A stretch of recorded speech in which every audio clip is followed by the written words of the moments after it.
Get ready for the dictation. 10 seconds, 5 seconds,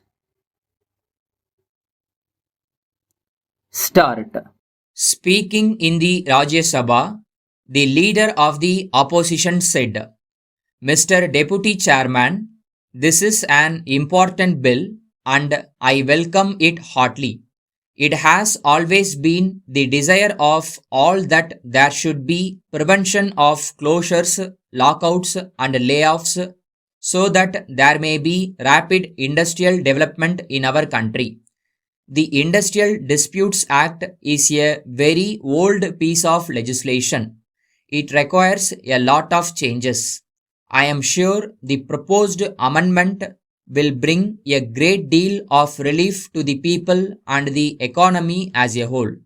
I would like to make some suggestions for further improvement which may kindly be considered by the Honorable Minister. Sir, I would now like to make 3 suggestions on the Industrial Disputes Amendment Bill. First of all, in this bill, a provision has been made whereby the Act will apply only to an establishment which employs 300 workmen. I do not know the basis for fixing this number of 300. In this connection, I may bring to the notice of the House that it was the recommendation of the Indian Labour Conference that an establishment to which the provisions of the Industrial Dispute Act would apply should employ at least 50 persons. Accordingly, the Act was amended and it was made applicable to an establishment which employed 50 persons. Now, we have passed the bonus bill and reduced the qualifying number of employees in an establishment from 20 to 10. But in this very important bill, which will be basis for more rapid industrial production, we are stating that the number of employees in an establishment should be 300 for the applicability of the Act. I would like the Honorable Minister to explain how this figure has been fixed in this legislation.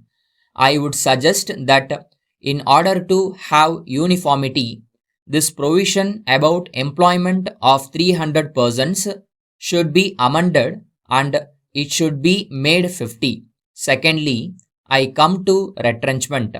There are provisions in this bill according to which it is necessary to ask for permission before resorting to layoff or retrenchment or closure.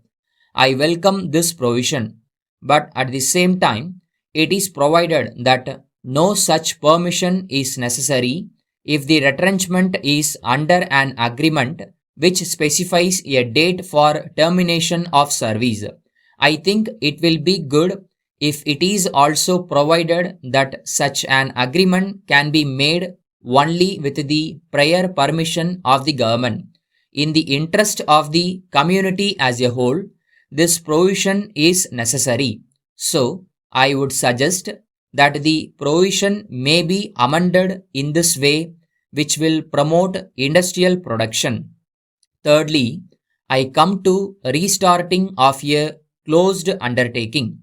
The provision made in the bill refers to restarting of an undertaking which was closed down for reasons other than unavoidable circumstances beyond the control of the employers.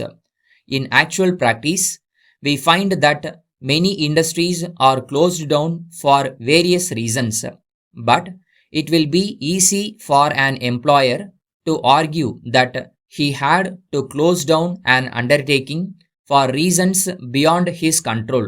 For instance, it may become necessary to close down an undertaking due to the working of the entire economic system. In such a case, an employer may plead that he had to close down the undertaking due to unavoidable circumstances.